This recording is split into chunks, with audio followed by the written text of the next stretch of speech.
20वीं सदी तक black hole के बारे में कोई नहीं जानता था। ये खला का एक ऐसा हिस्सा होता है जिसकी फोर्स ऑफ ग्रेविटी इस कदर ज्यादा होती है कि लाइट भी इसमें से एस्केप नहीं हो सकती।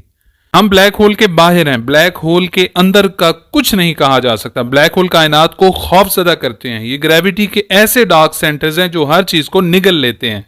यानी ब्लैक होल एक ऐसी अंधेरी जगह है जहां से वापसी का कोई रास्ता नहीं। ब्लैक होल को जानने के लिए चंद एक सवालात के जवाबात देने होंगे। मसलन ये बनता कैसे है, इसकी कितनी अक़साम है, क्या सूरज ब्लैक होल बन सकता है, कुरान में इनका जिक्र कैसे आया है। इसी तरह के और भी सवालात हैं जिनके जवाबात आज की वीडियो में दिए जाएंगे। आज की वीडियो बहुत दिलचस्प होने वाली है, इसलिए आखिर तक जुड़े रहिएगा। मैं हूं एजुकेशनिस्ट अली और आप देख रहे हैं बोलता ब्लॉग।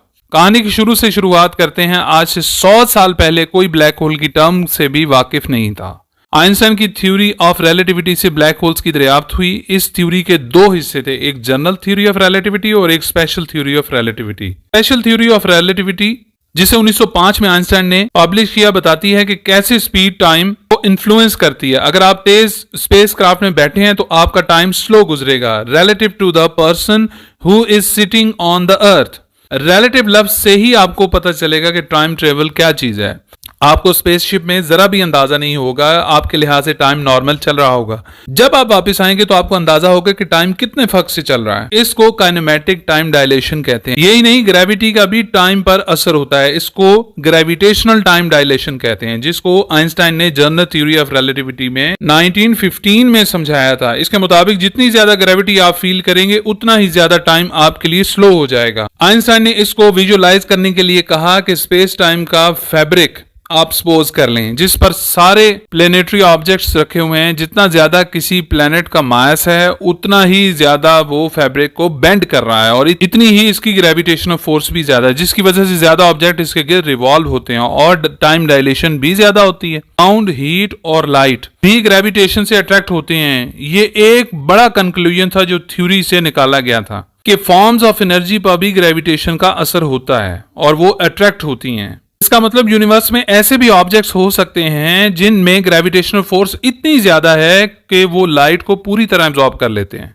यानी कि ब्लैक होल्स। आइंस्टाइन ने ये बात थ्योरेटिकली की, लेकिन प्रैक्टिकली नहीं जानते थे कि ब्लैक होल्स होते हैं और ना ही वो यकीन रखते थे इस बात पे। ब्लैक होल लफ्ज सुन के आपको लगेगा जैसे कोई सुराख है और वो ब्लैक है, लेकिन ऐसा कुछ नहीं होता। ब्लैक होल बनते कैसे हैं? ब्लैक होल स्टार्स से बनते हैं। सन भी हमारा एक स्टार है। स्टार्स के सेंटर में न्यूक्लियर फ्यूजन रिएक्शंस होते रहते हैं जिनके नतीजे में हीट और लाइट पैदा होती है। हीट बाहर की तरफ एक फोर्स लगाती है जबकि अंदर की तरफ स्टार्स पर ग्रेविटेशन की फोर्स लगती है। इस तरह स्टार्स इन बाहर और अंदर की तरफ लगने वाली दोनों फोर्सेस में एक इक्विलिब्रियम बनाने के लिए कोशिश करते रहते हैं। लेकिन गौर करने की बात यह है कि ये जो रिएक्शन है न्यूक्लियर फ्यूजन, ये किसी न किसी फ्यूल की वजह से होता है, मसलन हाइड्रोजन या हीलियम। और ये फ्यूल हमेशा नहीं रहता बल्कि खत्म हो जाता है। इसके खत्म होते ही बाहर की तरफ हीट वाली फोर्स खत्म हो जाती है, बाकी बची ग्रेविटी और स्टार अपने अंदर ही कोलैप्स कर जाता है। लेकिन इसमें काफी लंबा टाइम लग जाता है। जैसे हमारे सन की एस्टिमेटेड लाइफ 10 बिलियन ईयर्स है। कोलैप्स के बाद अगला मरहला डिपेंड करता है स्टार के मैस पर। इस चार्ट को देखें तो एक एवरेज साइज का स्टार रेड जाइंट में बदल सकता है, जो बाद में प्लेनेटरी नेबुला बन सकता है और वो व्हाइट ड्वार्फ में बदल सकता है। ज्यादा भारी स्टार का जब फ्यूल खत्म होगा तो वो बदल जाएगा रेड सुपर जाइंट में और ये सुपर जाइंट फट कर बदल जाएगा सुपरनोवा में। इसके बाद एक कोर रह जाता है। अगर वो कोर ज्यादा छोटा हो तो इसको न्यूट्रॉन स्टार कहते हैं और अगर बड़ा कोर है तो वो ब्लैक होल कहलाता है। इस तरह एक बड़ा स्टार छोटे से ब्लैक होल में बदल जाता है। फर्ज करें हमारे सन जितना बड़ा स्टार जब ब्लैक होल में बदलेगा तो इसका डायमीटर 50 किलोमीटर रह जाएगा। एक इंडियन अमेरिकन एस्ट्रोफिजिस्ट ने इस बात को साबित किया था कि हमारा सूरज ब्लैक होल नहीं बन सकता।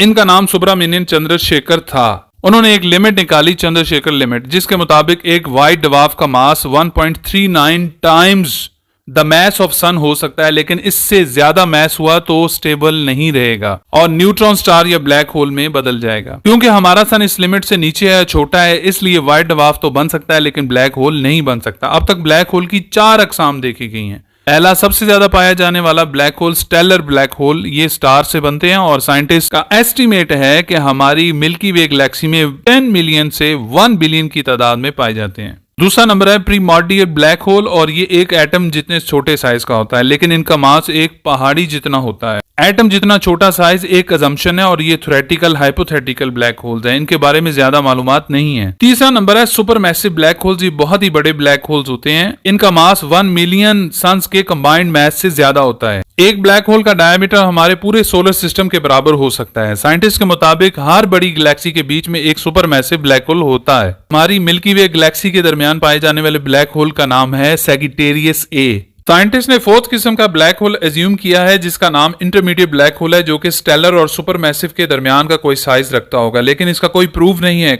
कंक्लूजन ये है कि ब्लैक होल कोई ऐसी काली बॉल नहीं है जो हर चीज को अपने अंदर सक कर लेती है, बल्कि ये कुछ इस तरह से दिखते हैं कि इनके बाहर की तरफ ऑरेंज कलर का एक रिंग है जिसको एक्रीशन डिस्क कहा जाता है। ब्लैक होल की ग्रेविटी की वजह से हर चीज इनके गिर्द रिवॉल्व करती है। जितना इनके करीब होती हैं चीजें उतना ही उनकी स्पीड ज्यादा होती है और फिर इतनी बढ़ जाती है कि वो हीट अप होकर सॉलिड से लिक्विड में चेंज हो जाती हैं। आग या लावा की शक्ल में सारा डेब्री ब्लैक होल के अंदर की तरफ गुम होना शुरू हो जाता है। घूमने वाले मटेरियल की स्पीड की वजह से ना सिर्फ टेम्परेचर कई मिलियन सेल्सियस बढ़ जाता है, बल्कि इनमें से इलेक्ट्रोमैग्नेटिक रेडिएशंस निकलना शुरू हो जाती हैं जो अमूमन एक्स-रेज होती हैं। अब पिक्चर में आपको ऑरेंज बॉर्डर यानी रिंग दिखाया गया है जो कि समझाने के लिए, वरना तो एक्स-रेज इनविजिबल रीजन में होती हैं, हम नहीं देख सकते। अगर दिखाना ही था तो ब्लू कलर बेहतर था, क्योंकि एक्स-रेज के नजदीक वाली वेवलेंथ ब्लू कलर की ही है। स्टार्स का ब्लैक होल में कन्वर्ट होना और ब्लैक होल मिस्ट्री को आप काफी हद तक समझ गए होंगे। कुरान मजीद में सूरह तकवीर की आयत नंबर 1 और 2 में इरशाद है, जब सूरज लपेट दिया जाएगा और जब सितारे टूट जाएंगे। इन आयात से पता चलता है क़यामत के करीब सूरज का फ्यूल भी खत्म हो जाएगा और वो बुझ जाएगा और सितारे टूटकर गिरेंगे, जैसा कि ब्लैक होल बनने में समझाया गया है। वीडियो पसंद आई हो तो लाइक और शेयर जरूर करें और कमेंट्स में अपनी राय का इजहार करें, और ये भी सजेस्ट करें कि अगली वीडियो किस टॉपिक पर होनी चाहिए।